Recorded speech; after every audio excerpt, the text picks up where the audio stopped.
was trying to drink myself to death.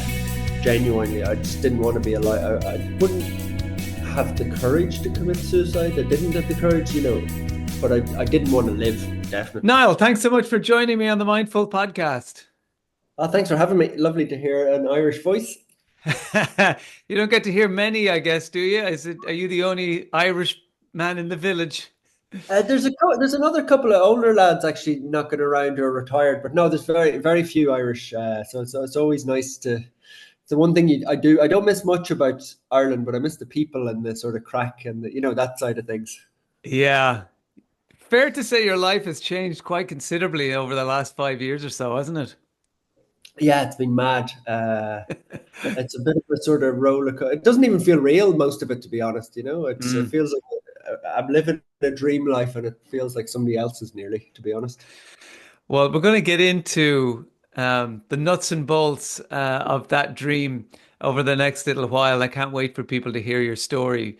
But congratulations on your new book, Tina. And let's start with Tina. Tell us about this beautiful dog that I guess in some ways has become representative of your whole mission. Yeah, that's a really good way of putting it. We've helped so many dogs, but Tina was I helped street dogs, and she was a golden retriever that I found on a padlock, like on a really short chain. You'd have to see the picture of her. That she was just somebody sent it through my WhatsApp, and it was like, oh, she was like a prisoner of war. Like Mm. one of those pictures you see with the bones sticking out. She was just terrible looking. And we rescued her and built her back up into a wonderful dog. You wouldn't even believe the transformation. But then she only lasted 6 months because the damage had been done so badly to her that she sadly passed. But I use her as a sort of fuel to drive myself on. I promised her I'd Mm. make a difference in the world. And yeah, she was a really special dog. I know you have a picture of her that you look at from time to time that drives you on through the challenges. She's Yeah, such an important little emblem for you. yeah, absolutely. I'd say the same way. I'm just looking as you talk. There's a sort of, she's on the cover of the book over there, but I've a felt toy of her over there. I have her old bandana is over there. So yeah, same way. Maybe some people. I don't have kids, but some kids would drive Mm. you on. Or she's with me every day when especially in tough days when you have to face quite a lot of pretty Mm. tough stuff. So she's always there somewhere. Yeah. Your book opens actually with the mention of the WhatsApp messages that you get. Tell us about those. Oh, if I could show you my phone today, it's the way people communicate, mostly is WhatsApp really these days, isn't it? Mm. Business, personal, whatever. And so that's how people find us and get the message to us about dogs. But yeah, a dog could be shot. We've had dogs shot, we've had dogs poisoned, we've had dogs. What's the worst sort of things? As well as really normal stuff like broken. Like this morning, I got a message. I got it last night, and we went out to the dogs this morning, and it was a dog broken hip and another one with a broken jaw that they just left on the side of the road. So, Oh. and I was sort of coming. I dealt with them really. We did great, got them to the vets and everything, and I was just sort of. I've nearly become used to it now, but I was just talking to somebody saying how traumatic that is to see stuff like that. You sort of forget.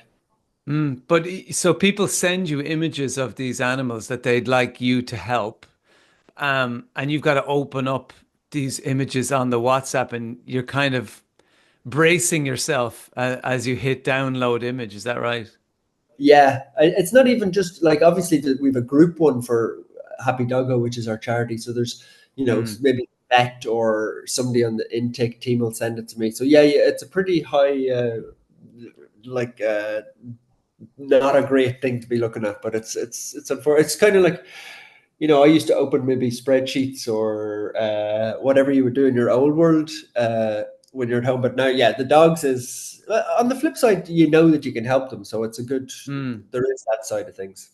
I guess it's the canine version in a way of working for medical emergencies, road traffic accidents and, the EMTs who have to turn up at challenging scenarios. In one way, you don't want to disconnect completely because you still have to have empathy for your job or it wouldn't drive you forward. But also you can't let all that trauma and tragedy in on top of you. How do you process all of that?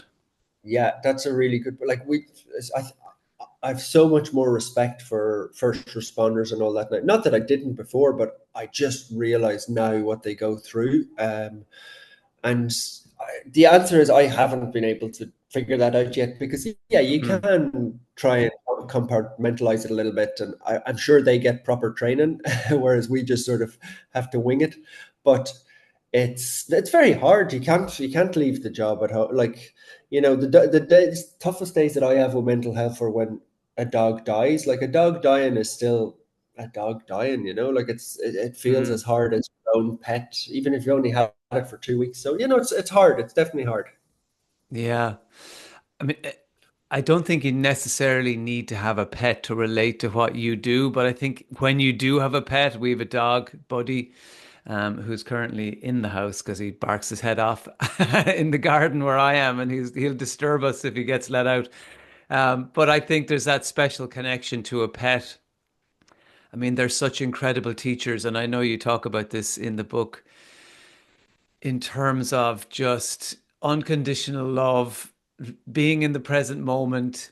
Um, their endless ability to forgive. And I know when you talk about when you're approaching Tina for the first time, who's clearly been mistreated to such an extent by the humans around her, but she still doesn't show you any resentment or even fear or anger, even as she's chained up. I think we've all felt that from our pets and from animals, that I guess sometimes they're like the humans we could be. I think that's it, isn't it? They're just so pure in, Mm, and the living in the moment is the other part. It's just, like, we're so caught up in our mortgage repayments, or our new iPhone, or our, whatever the latest, big, huge supposed problem you have in life, which is really not that, like, there's, they're not, having a new mm. handbag is not life or death, but we do get caught up in those things. Whereas a dog, just, you open the door, like you say, and away you go, tennis ball, and that's it. They just purely enjoy the moment, and they're so loyal as well. That's what I love about them. Is just you don't have to, like, just give them a full belly and a bit of love, and they're your best friend for life. Which is maybe makes them Yeah. seem very simple, but maybe us humans we could take a lot from that. I think. Well, it always strikes me when I bring Buddy out for a walk. It's all he wants to do. Obviously, being a dog, he just can't wait to get out for a walk. And they talk about that concept of beginner's mind and how helpful it can be for all of us just to see things with that fresh lens every day. And anyone who has walked a dog knows that your dog, every day they go out, it's like the first time they've been there. This is amazing. All the things to smell, even though I've smelt this Yeah. part of the tree, every day for the last 5 years. But that beginner's mind is so visibly alive in our dogs, and their excitement for the everyday and the mundane. Yeah, and it really, I think the more they rub off on us, the better. Genuinely, because they just Mm. have such a good. They're just such a good soul of an animal. I'm talking about dogs in particular here. They really just, yeah. In terms of how I see them, they just are so pure, and they make us better people. They make, like, you're thinking about yourself and how you can make yourself better. So I mean, that's a profound impact for an animal to be having on you. Yeah, I think that leads us nicely into your own story because I think going hand in hand, you and the dogs, it's a story of transformation and it's still happening for you. But can you take us back to December 30th slash 31st of 2020 and where you were? Oh geez, that was a bad night, or actually it was the morning when it started. I'd been an alcoholic for probably 25 years, I think I would say. Yeah, well, Mm. definitely 25 years, whatever age I started drinking at, 16, 14, whatever, Uh, young. would uh, you have called yourself an alcoholic, or is this something you've learned looking back? Or did you think, like a at lot of Irish people do, you're a passionate drinker, because we get think away with more than other cultures? I think I got away with it until about 26, 27 in Ireland, because Mm. everybody was at it, like your Sunday pints, your, whatever, your daytime drinking, your, like, you could just, and you're young, everybody's, I got away with it. But probably when I was around late 20s, I started to realize I had a big problem, and would even, there's a few tests you can do online, like Alcoholics Anonymous or wherever you go on. And, there's, Mm.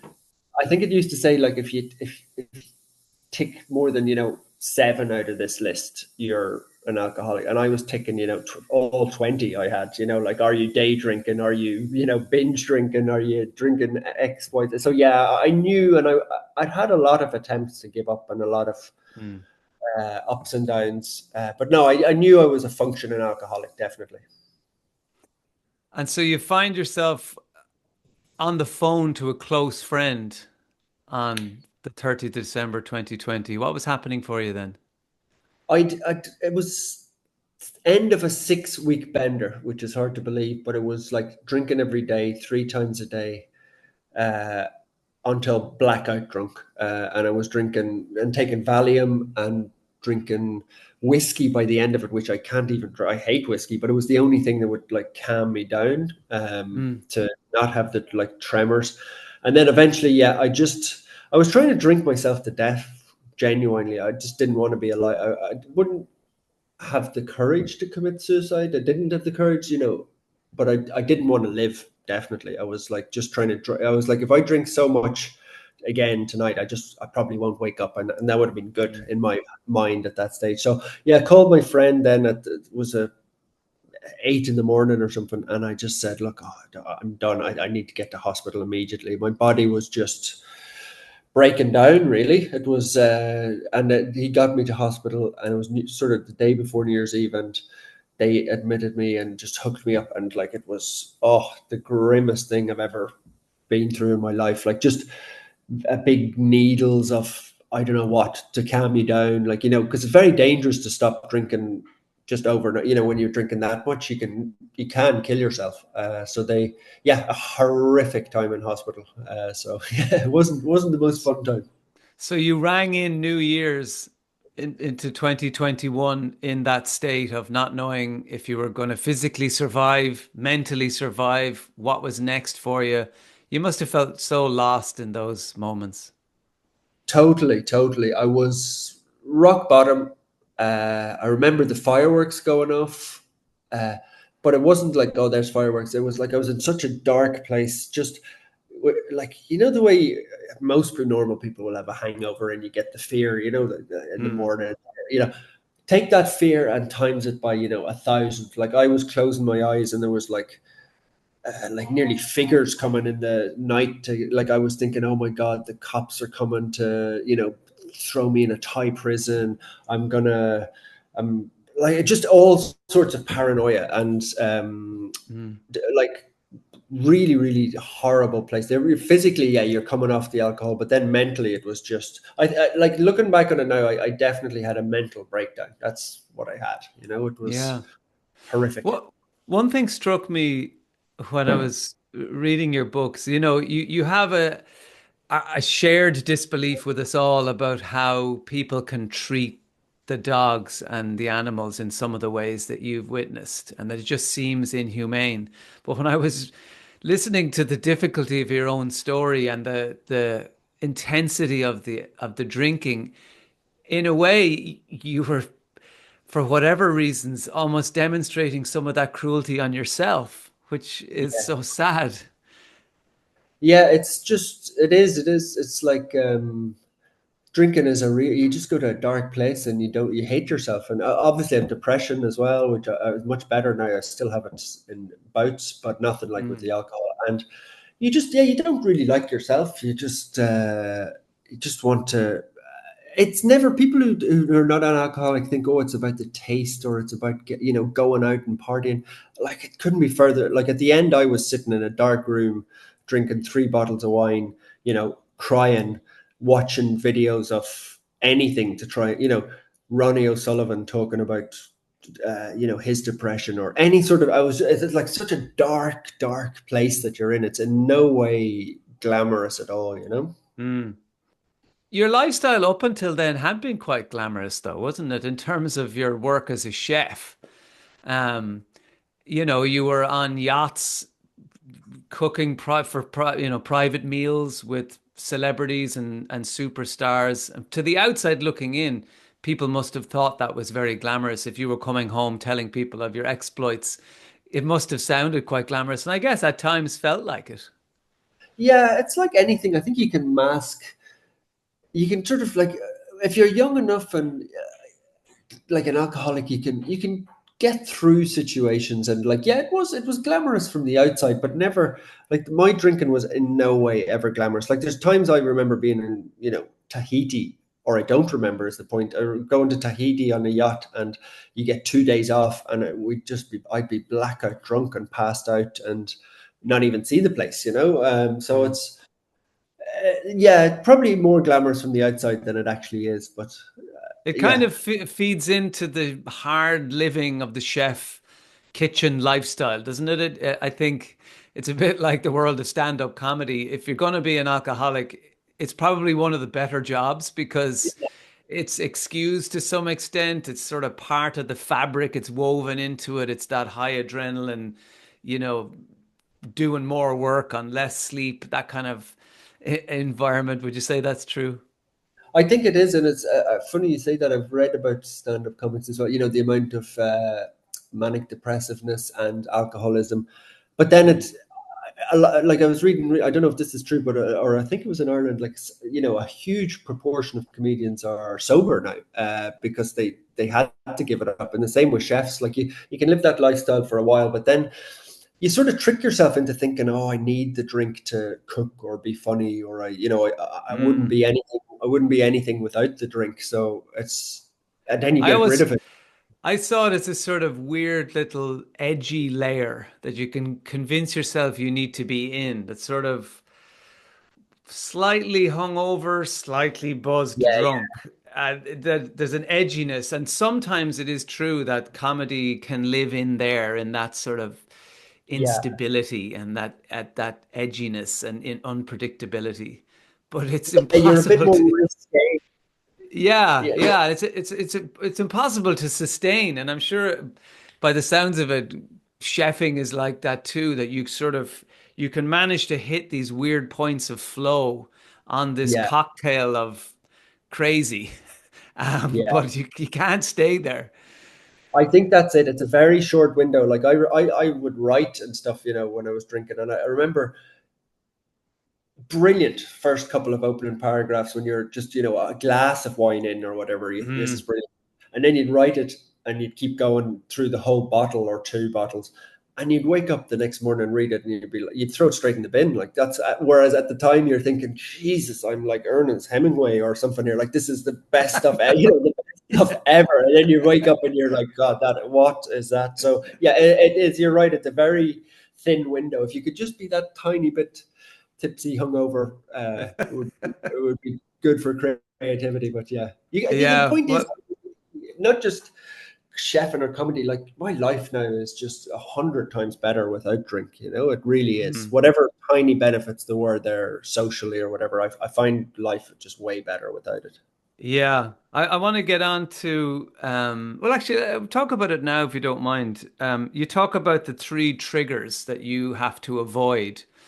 And I think, people, no matter what level of drinking they're at, I think anyone who wishes they drank less or not at all can relate to these sort of triggers, these occasions, these times in our life when the pull is stronger. So, what are they for you? Well, definitely sports, live sports for me was a huge one. Like, just, I think it just gave you such an excuse. When you're in Ireland and the rugby's on. Like, I would always give up Mm, alcohol and try and do it dry January, or I'd maybe be 6 weeks in. But then suddenly it was like, I'm not even a huge rugby fan, but the Six Nations is on, and everybody's going to the pub on Saturday at 1 o'clock. Like, everybody. And there's advertising campaigns, and there's, the pressure just feels so big to, mm. like, how can you sit at home and miss that? So I remember, like, missing. I'd get through the first weekend at the Six Nations or something, but then by the time the second week came around, I'd just crack, and away you go on a bender again. So live sports for me was, and then being an alcoholic, it's not just people are watching the rugby and then they're maybe going for dinner and then going home. Like I'm ending up in Leeson Street at 4 o'clock and then drinking till 7 o'clock. And then I'm out on Sunday watching something else, you know, so it's the trigger that just gets you going. And another one with me was definitely women, like relationships. I was just really, because of like issues with my mom growing up, which yeah, I just struggle with relationships. So those massive triggers for me. And I watch a bit of live sports now. I'm better. I'm a lot more into my sobriety. But the first year, for example, I couldn't go. People are always like, "Oh, come down to the pub and have a non-alcoholic. Like it'll be good cry." Like I just can't do that. There's no way. It's like, I don't know, waving a bag of cocaine in a drug addict's face or something. Like I just can't. It's too much fun to go and drink pints and watch sports. You know, like I can't avoid that. Yeah. Well, I guess a lot of the time it's like, why? Why do I want to go down to annoy? I once I got over that same thing of the big Six Nations weekends and feeling like crap after them and going, I don't really even remember the match because I had 3 pints during it and it's all a bit hazy. I much prefer now. Love watching sports at home. I know you're Yeah, an F1 fan, and I just love sitting on the couch, with a cup of tea and watching the F1 and yeah, you finish it and you go, that was great, and you remember it all, and you can go, hey, do you remember that overtake by Alex Dunn and the yeah, F2 yeah. sprint last week? That was amazing. Whereas normally you just, you wouldn't remember it. Having no purpose, you say, is the other trigger for you. Yeah, well, You do need to latch into that. yeah, maybe that's me personally, and probably a lot of people. But I found like I was drifting, and I don't know. It's a bigger question than this book or this podcast already. It's sort of like, what's the meaning of life?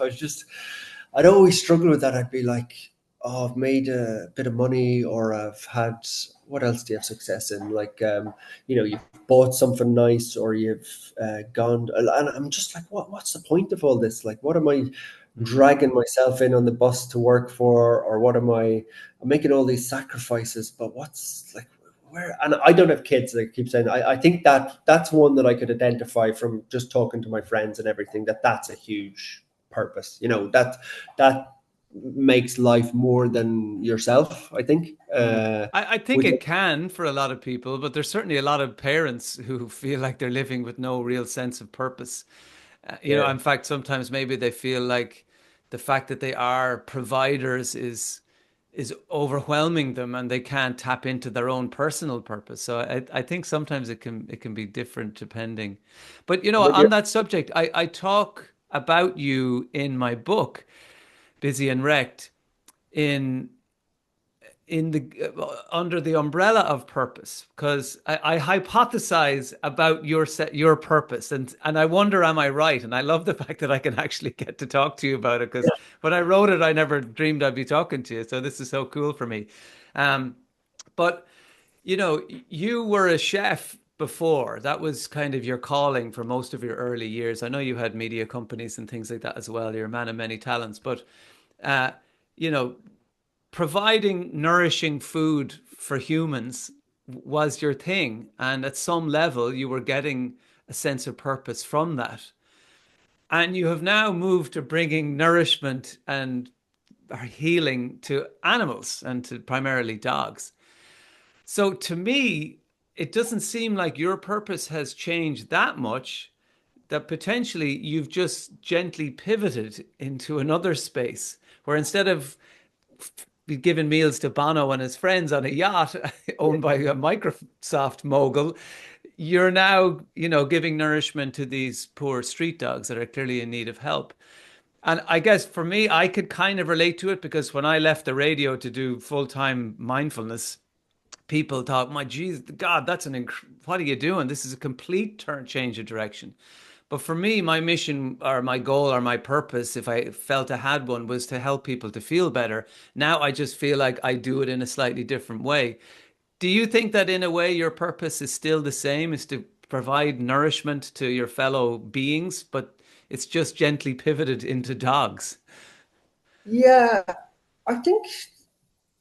Yeah, to a certain extent with the food, I get that from the chefing and the food angle. Mm, Definitely, I loved seeing like that's. I remember always. vividly, like I was only 16 and I was peeling potatoes and I made it into a chip, you know, and then I deep fried it. I couldn't believe this, that you know, I just didn't know how chips were made because I was a kid. And then I saw somebody eating the chip and I was like, wow, I made that. Like, so there was, that was cool. But I got lost in the middle of my life, just caught up in alcoholism and making money and general, you know, general stuff that we all get. So I was definitely a bit lost before hitting rock bottom. So I think my thing was always dogs, and I always had some. I think I talked about in the past. I'd love to start an animal charity. Everybody wants to start one when they're older or retired, or you know. And I just didn't know how to get there. So I think getting to rock bottom was what got me there. Because by nearly thinking I'd die, it's a real crystallizing moment where you sort of, you're like, I was dying and I was like, wow, is that really my life? Is that like, nobody's going to remember me in 2 years' time? Never mind, you know, 20 years' time. Like, you're just going to be some guy who, you know, was a chef and then you drank yourself to death at 40. You know, like that's a miserable life. So it's like, if I get a second chance, I'm going to do the things that will make a difference in the world, which sounds so cheesy, but that's really how it was.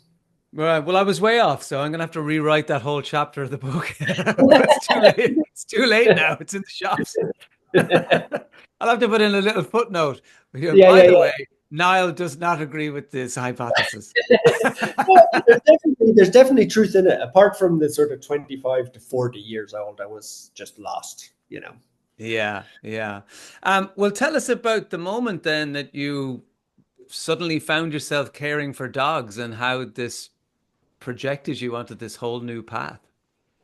It was, I mean, if you look at it and you read it in the book, or you look at a timeline, it's like got drunk, hospital, started helping dogs. But of course, it's Mm, not as easy as that. Like, even when I got out of hospital, it took me the guts of a year to get better. I was like, I came out, my brain was so fried that I couldn't even remember. You know, the way you have banking passwords or an email password, I've had it for, you know, different ones for 5 years or something, and you wouldn't even think mm, twice about. I couldn't remember them. My brain was that fried. There's a lake here. I had to start off by walking 500 yards at a time. And then I did some mindfulness. I love listening to like body scans, you know, those. mm. And well, of Yeah. course you do. I love just listening to stuff. And I had to do that for a year, like just walk one foot in front of the other and build myself up physically and mentally every day. And so it wasn't just like, oh, jump out of hospital and a week later you're helping dogs. It was Mm, still a very dark time to get to the first one was feeding a dog. I was on my way back. I was like, I got back into football for the first time in, you know, maybe 20 years. And I was just driving home from football and I saw a dog. Um, and I just fed her. And then that's how it started. There was no more complicated than that. I was feeding it. The next day I woke up and I was like, oh, she'll be waiting for her food today. I'll go back up and feed her today. And then I fed four of them and then eight. And it just literally grew like that. And it was the sense of, for the first time in my life, I was reliable. You know, you'd always, if you're an alcoholic, anybody who lives around an alcoholic knows that you're dealing with somebody who's just lying, making excuses, anything to get to the next drink. mm. Whereas for the first time in my life, I had a group of dogs and I was like, I can't let them down. So it was a really nice feeling, actually. There must have been two lines of compassion happening here. There was one towards the dogs, but I don't think you could build yourself up from that low level physically and mentally without having to show, maybe for the first time in years, yourself some compassion.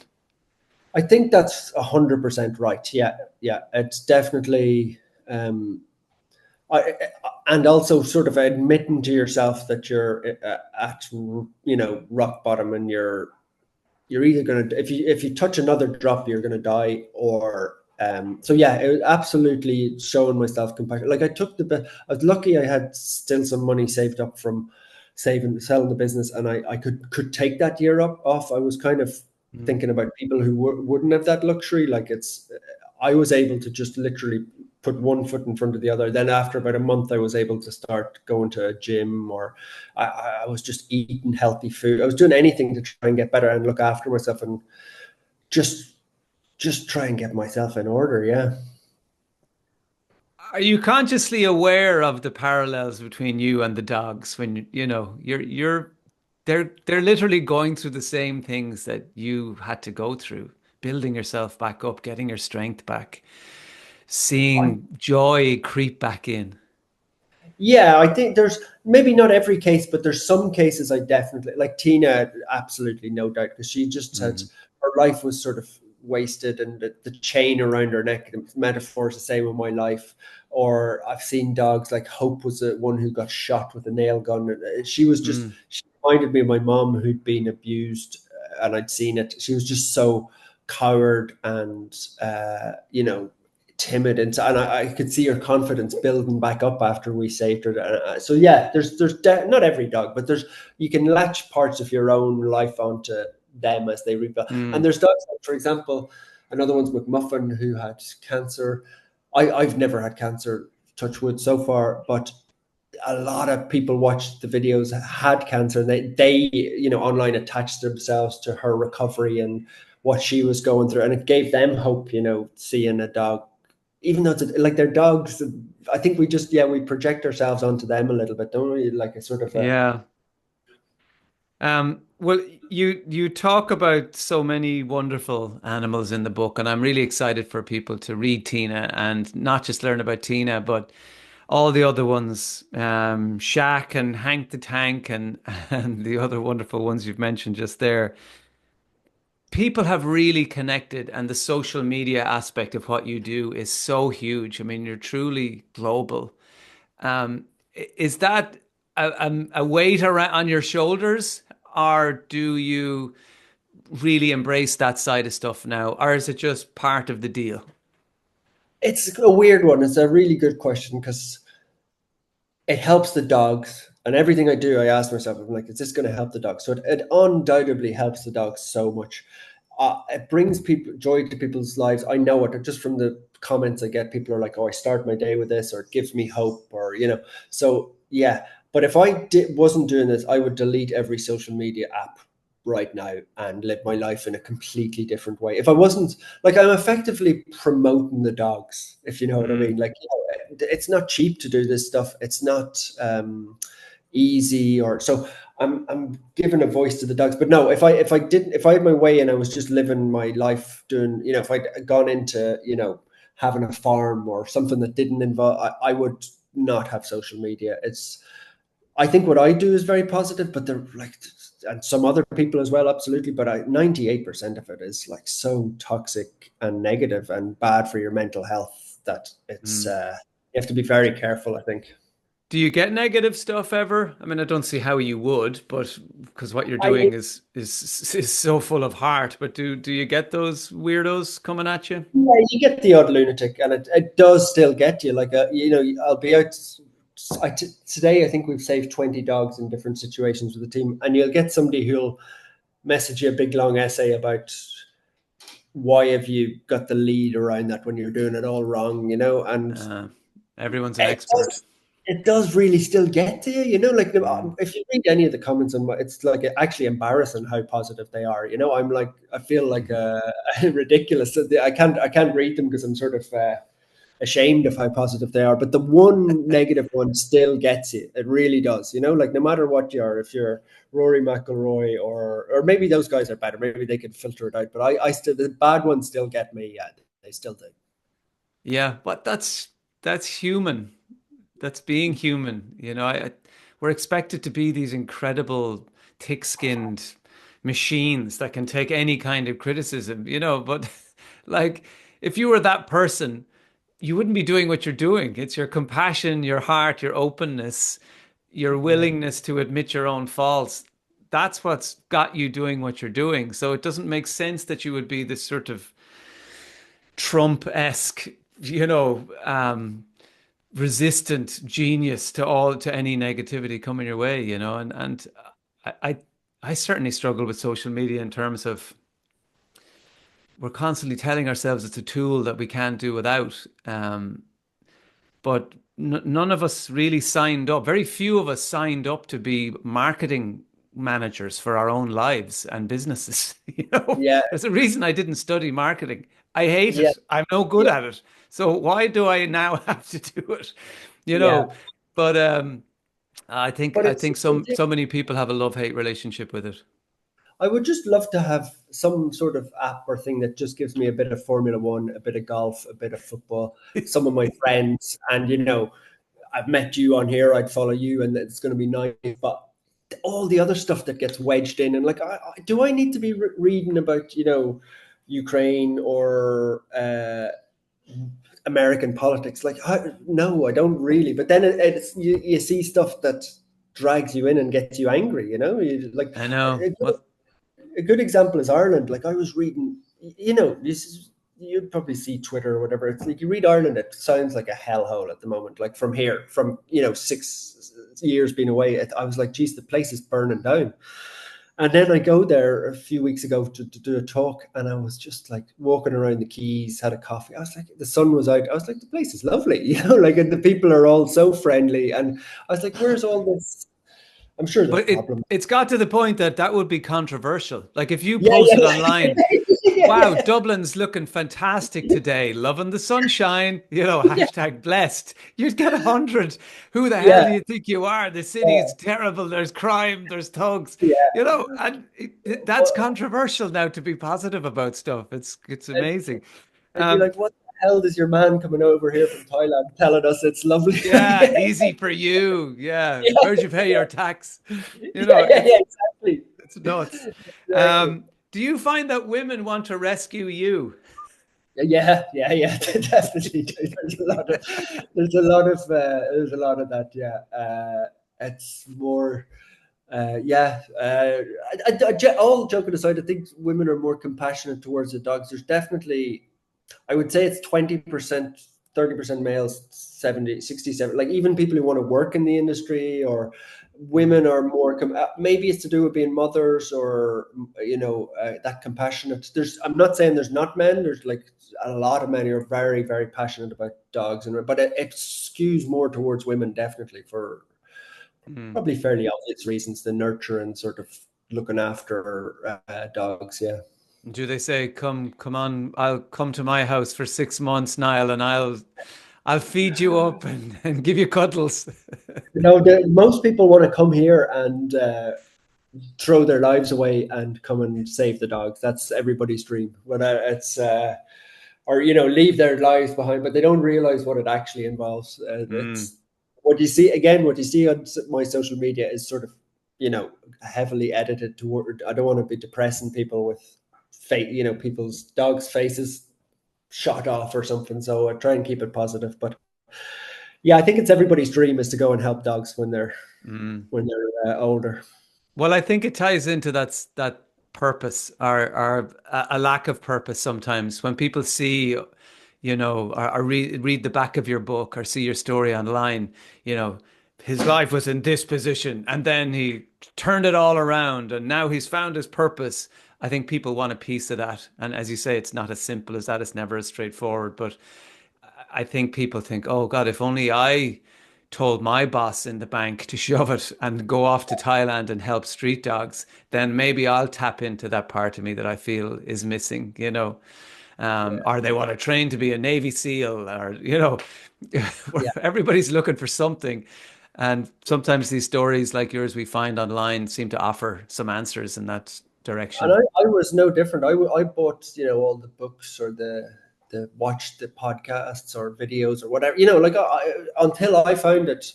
But the only thing I would say is like I found it by nearly killing myself. So I wouldn't Mm, recommend that as the ideal route for anybody to go. But it worked for me.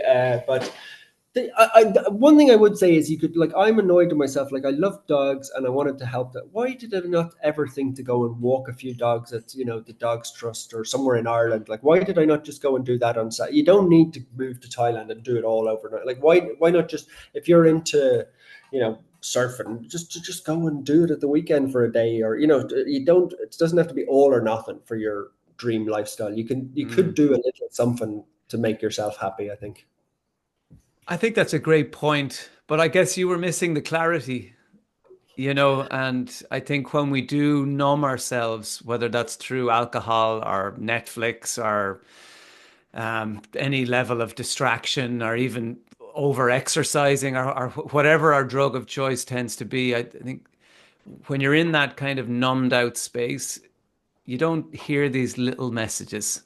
You don't hear the little whispers telling you, maybe walk a dog, maybe go down and check in on that old Yeah. folks home, or, call up that old friend you haven't. We miss those little whispers, don't we? Yeah, the creamy pint of Guinness with which is non-threatening, watching a little Man United game or something. It's just easier to take that path, isn't it? To just, or like you said, it could be anything. Could be overeating, could be whatever. We're all. It's hard. Life is hard. It's not easy. Tell us about the tennis balls. I, I just love this idea because I think it's a great reflection of your kindness and your personality. Oh, The day of the tennis balls. Well, it was just she loved tennis balls, and This she is loved. Tina. Yeah, she absolutely loved it, like a lot of dogs do. But she was obsessed with them. She'd always have one in her mouth. And I'd seen this video online of what was it, a service dog or a police, one of those dogs in the airport. I don't know what they're called, that check for drugs. And he was retiring, and they'd given him a suitcase full of tennis balls as his last sort of job. He sniffed them out, and I was like, God, wouldn't Tina had recovered a bit at this stage, and I was like, I'm going to get her 100 tennis balls and surprise her. And I was telling the guys that helped me, and they're like, "You're mad! Like we're trying to save these dogs." And I was like, "Look, just trust me." So I got them in a big bucket type washing bucket, and climbed up the tree. And they distracted Tina, and then I just sort of tipped them out and recorded Tina getting the tennis ball. And I was just like, she'd been on the chain her whole life, and suddenly it's raining tennis balls. I love the idea of being a kid. It's the sort of thing you'd do if you were 9 or something. I think we should do more of that as an adult. We lose the kid inside ourselves a bit too much. Yeah, it's a beautiful image. All these tennis balls landing around this dog that's just discovering play. Yeah. So amazing. These are the kind of moments that have captured people's attention and captured the attention of some more famous people. Tell us about that Zoom call you had. Oh, I was thinking what was you were talking about there. Oh yeah, one with Liam Gallagher. It was he adopted a dog, Liam Gallagher, from Oasis, and I remember getting we have a spreadsheet thing that people apply online to adopt a dog, and it came in an application. It was, the name Liam Gallagher, and I was like, there's somebody. It must be, it's quite a common name, I guess, Liam and Gallagher. So I was like, yeah, and then I saw the next line, occupation, singer, and I was like, this is some of the lads, or somebody's ripping. Obviously, somebody's ripping the piss out of us. It can't possibly be real. And then. Is it's a fairly humble job title for Liam Gallagher to write down, how he didn't write rock and roll star or legend Yeah. or, But I tell you, it was very funny hero. actually. We did the Zoom call because we have to interview all the people. He was after one of the dogs. Him and his wife actually watched the stories, on Instagram, and because I thought the wife had maybe applied for it, or maybe she's his partner.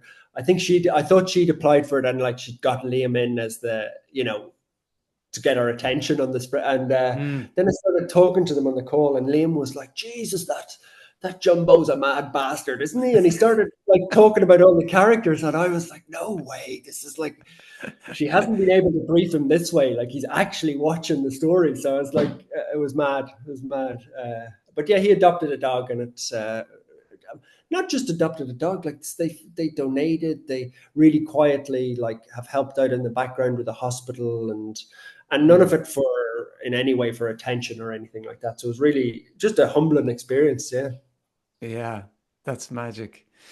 The hospital, what stage is that at now? We've got the field hospital up and running. We're treating dogs in there today. So there's the ones with the broken jaw and stuff. We're getting looked at in there today, and then we've poured concrete for the bigger part of the hospital. We've crazy designs which are just taking forever to do with Thai legislation and stuff like that. It's a real tough one, but we're making big progress, and dogs are being treated there now. So it's Tina's buried just underneath it, or just not underneath, to the side of it, in a little memorial garden. So that's what I visualized when she died, that it would be building a hospital there. So it's happening, and It Yeah. still does. I never take time to sort of take it all in, but one day I'll take it in. That's it. That's her legacy, you know. Yeah. Well, you're just doing what the dogs do, living moment to moment. I Yeah, think it's really touching in the book, and people can read more about it. You know, the moment you realize that your parents had broken up, your mom had left, and how devastating that was, and how the ripples of those events, you know, have been felt. You know, I'm sure still are felt to this day, and more than likely had a strong impact on your relationship with alcohol and all those things, as these traumatic events tend to do. You can't help but feel when you look at your story that you've created this other family. It's a ragtag bunch of misfits, you know, yeah. as the an American TV show from the 80s might say, but it's an unusual, I'm sure sometimes highly dysfunctional family, but it is a family, and it's the one I guess you never expected to have, but is bringing you clearly so much joy and fulfillment.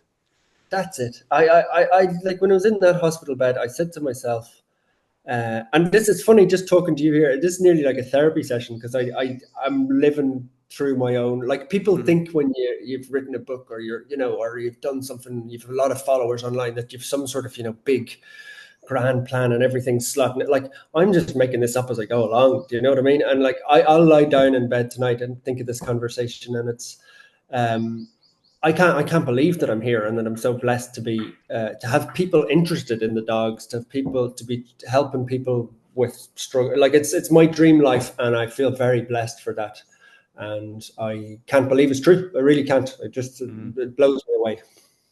Well, we're delighted it's true, because you're doing so much good. You're bringing so much joy to all your followers, and also, most importantly, all the wonderful creatures that you help. And if you can't save, you know, you improve their lives in some way, and by doing that, you improve ours too. Niall, it's a real pleasure. Thanks very much for our conversation. Best of luck with Tina, your book, and everything that you're doing. I really recommend that people go and buy it, and they'll really get to know your story and get to know you. So thanks so much. Thanks for having me, and lovely to hear an Irish voice. I genuinely mean that. It's so nice. Top of the morning to you, Niall. Yeah, Come back to Ireland whenever you want, but don't say it's good, okay? Too yeah, controversial. yeah. Brilliant. Thank you.